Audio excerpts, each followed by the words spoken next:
Está Leopoldo Moro en línea. Leopoldo, muy buenas noches. Gracias por el contacto. ¿Qué tal, Iván?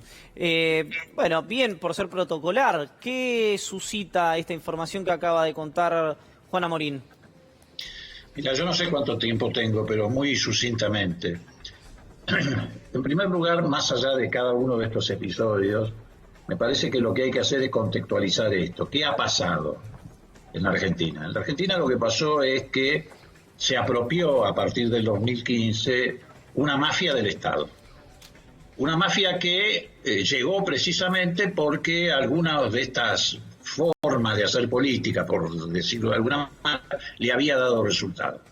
Ganaron la elección inventando el asesinato de Nisman, inventando de que el gobierno de Cristina se había robado un PBI. Esas fueron las razones básicas por las cuales ganaron la elección. Entonces dijeron, bueno, como nos fue bien con esto, sigamos con esto. Ahora gobernemos de esta manera. ¿Cómo actúa una mafia? Bueno, una mafia actúa tratando de pasar todo lo que es ilegal a lo legal. Cualquiera que ha visto películas de mafiosos, empezando por El Padrino, sabe que la mafia intenta pasar lo ilegal, lo que obtiene ilegalmente, a la legalidad. ¿Cómo lo hace? Extorsionando o aplicando la violencia. Bueno, ¿qué hicieron ellos?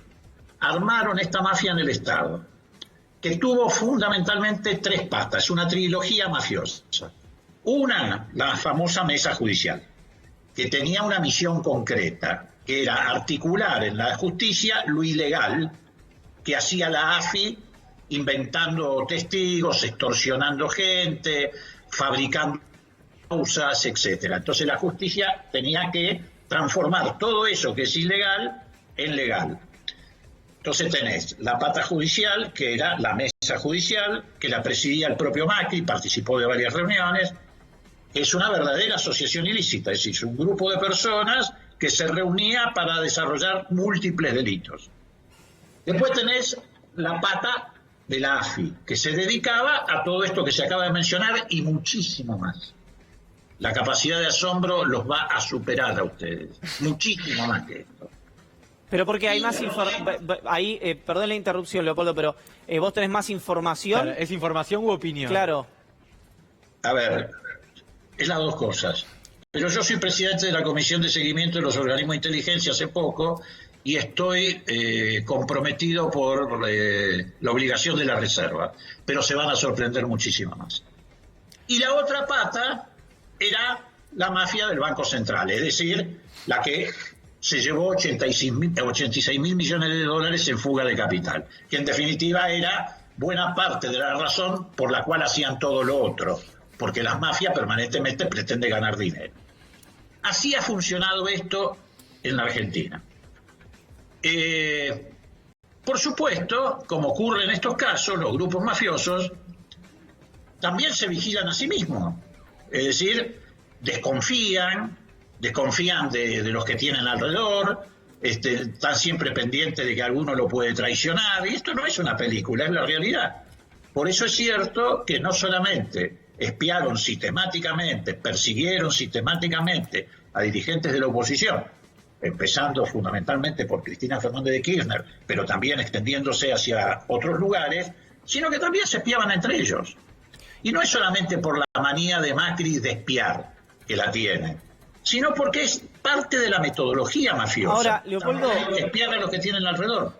Cuando surgió un esquema de inteligencia paralelo que usufructuaba Elisa Carrió en la Administración Federal de Ingresos Públicos, lo que trascendió es que había periodistas, figuras del espectáculo, no solamente dirigentes políticos, muy cercanos al gobierno del presidente Macri.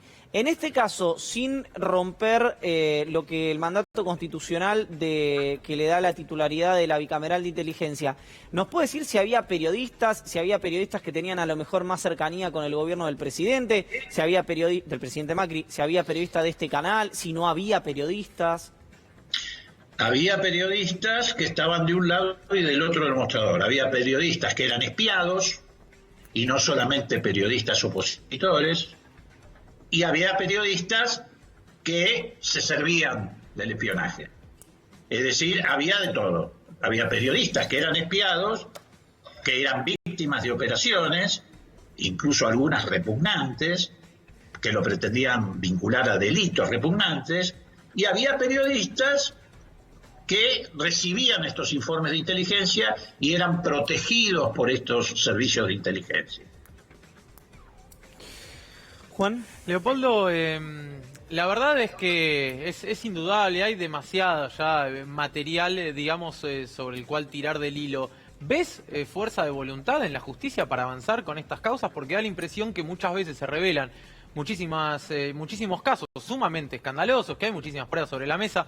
A mi gusto, por lo menos, pues me tocó de cerca el caso de los aportantes truchos, fue como una suerte de ejemplo muy gráfico de esto, digamos, de tener gente a la que vos llamabas, decías, mirá, figurás como aportante y te decían en la cara, no, nunca me afilié a ningún partido, no tengo un peso y aparezco aportando decenas de miles de pesos y sin embargo no pasó nada. Digo, ¿crees que va a avanzar finalmente la justicia en esto? Porque da la impresión que por ahora, por lo menos, mucho no se ha movido. Mira, yo estuve viendo el programa de ustedes desde hace un largo rato y vi en un momento dado que esta pregunta que me estás haciendo se la planteaban entre ustedes. Uh-huh. Yo lo que te voy a decir, y pido disculpas de antemano porque puede aparecer como paternalista, ustedes tienen muchos años menos que yo, felizmente para ustedes. Nosotros nos hicimos la misma pregunta en el 83. Tuvimos el mismo dilema que ustedes tienen ahora. ¿Cómo íbamos a hacer con una justicia que había estado sometida nada más y nada menos que a la dictadura militar para llevar adelante juicios legales, con la Constitución en la mano, con el derecho a la defensa? ¿Cómo íbamos a hacer?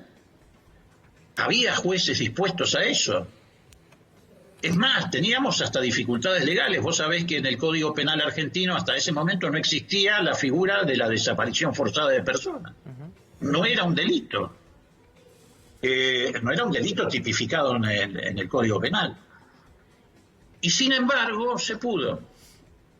Y estoy hablando de algo bastante más desgarrador y brutal. Claro. A pesar de que esto que hemos vivido en estos 4 años, yo te aseguro que cuando se pongan todas las fichas sobre la mesa, tampoco tiene antecedentes en la vida democrática de la Argentina. Estamos frente al sistema más brutal de espionaje ilegal y persecución que se vivió en cualquier régimen democrático. Uh-huh. Entonces, digo, no es que yo tenga el optimismo de la voluntad, pero mi generación ya atravesó ese dilema y se pudo superar. Claro. Lo importante es que haya toda una demanda social que vaya en esa dirección y que vayan apareciendo pruebas contundentes, porque nosotros no vamos a actuar como actuaban ellos. Esto tiene que tener un sistema probatorio. La interventora de la AFI está haciendo una tarea extraordinaria, de transparencia en pocos meses, que no se hizo nunca en eso que se calificó como los sótanos de la democracia. No voy a ponerme a enumerar todo lo que ha hecho, vos sabés todo lo que se ha hecho. Y está avanzando muchísimo, pero no solo en el tema de las denuncias como si fuera revancha. No es revancha, esto es justicia, como no fue revancha los juicios a las juntas. Nosotros en la comisión, a pesar de la pandemia que nos pone muchas limitaciones, vos fijate, por ejemplo, nuestra comisión no se puede reunir como las otras, a través de sistemas telemáticos o remotos, porque tenemos la obligación de la reserva. Yo no puedo poner en la nube una. Bueno, la comisión nuestra ya se reunió en minoría para recibir una denuncia muy importante la semana pasada. La recibimos, no hacemos alaraca de esto, estuvieron los taquígrafos del Congreso, se tomó la denuncia, hemos mandado oficios a distintos juzgados, porque te quiero aclarar que más allá de la denuncia que vaya a hacer la AFI en los próximos días, ya hay investigaciones muy importantes en algunos juzgados. Perdón. Sí.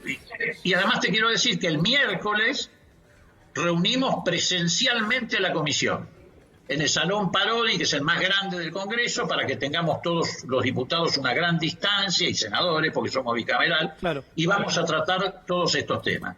Nuestra obligación la vamos a cumplir. Acá se trata no solo de voluntad, sino de cumplir la obligación.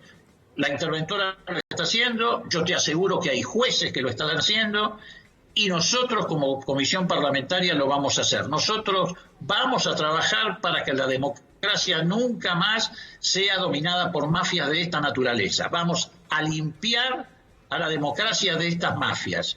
Esto no tenga ninguna duda.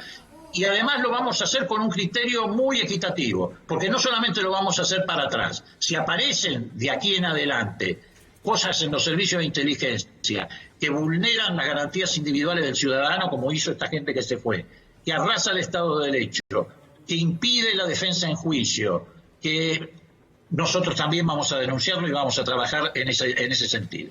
Leopoldo, gracias por el contacto, muy gentil como siempre.